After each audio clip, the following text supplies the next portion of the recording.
what Hamza didn't tell you about NoFap.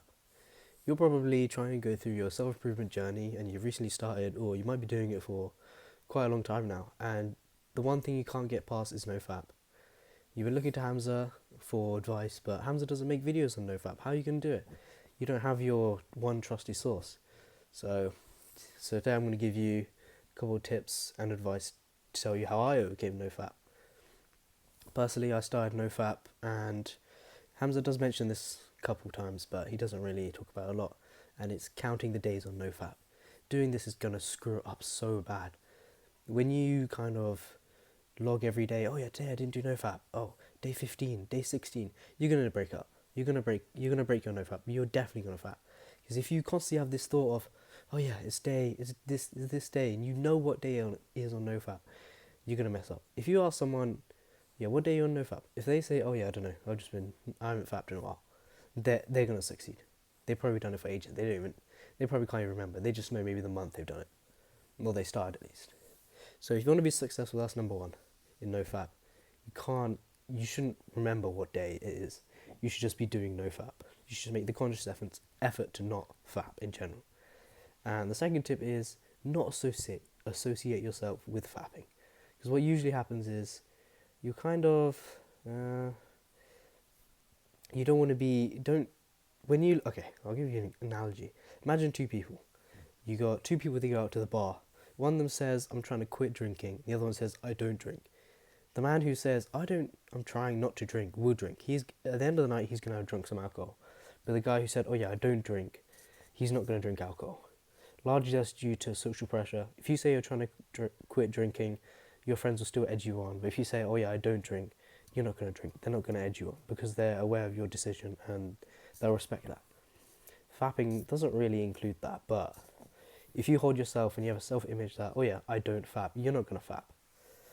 And that's quite a simple thing to do. You just have to tell yourself, I'm not someone who faps, so I'm not going to.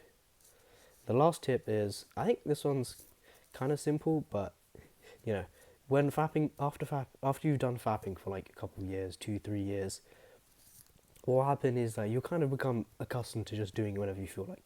You won't ever have like actually resisted that urge. So whenever you're bored or you just have free time, you'll probably just fap anyways. And it kind of just becomes standard, like routine or habit even, that you fap when you have free time. So the best way to counteract that is just not have free time. Make your day so busy, full of exercise, meditating, gratitude journaling, reading, journaling in general, writing thoughts and opinions on topics. And if you don't have time, if you don't have free time to fap, then you're not gonna fap. Then how are you gonna fap? Because you're gonna be dedicating your time to something else like working or any of those other things I mentioned. So obviously, you're not gonna fap if you don't have the time to do so. I think that's quite simple.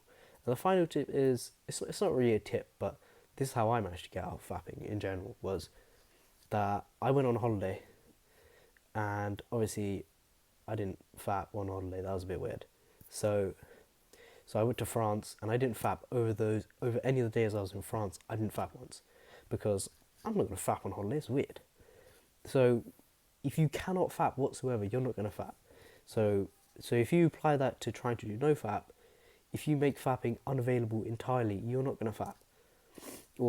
And yeah, that's pretty much it. If you make fapping unavailable, if you make it like, oh yeah, I'm not gonna fap, you basically can't fap, then you're not gonna fap. And yeah, pretty much it. Finally, I'd say it's something that takes a lot of time. It took me quite a long time. It took me months to get over fapping, and I started when I was probably 11, 12. Now I'm 15, so it took me multiple months, multiple trials and error to get out of fapping. It is not easy. So if you're failing, if you're relapsing, that's not bad. I mean, it's bad, but you know, don't give up and be like, oh yeah, I failed once, so now I'm not gonna do it ever again. That's not how it works. And yeah, don't get overcome by failure. And finally, this is the final thing, trust me. But if you fail, let's say you used to fap 3 times a day, and then you manage to stop doing it for 2 days, and then you relapse. First of all, do not relapse like 3 times one day. Okay, if you fapped once and broke it, Don't just do it again. Be like, oh yeah, I failed. Oh yeah, no, that's bullshit. You're gonna fail.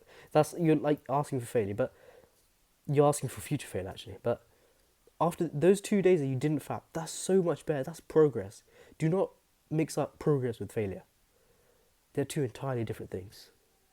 And anyways, like a great man once said, do the hard work, especially when you don't feel like it.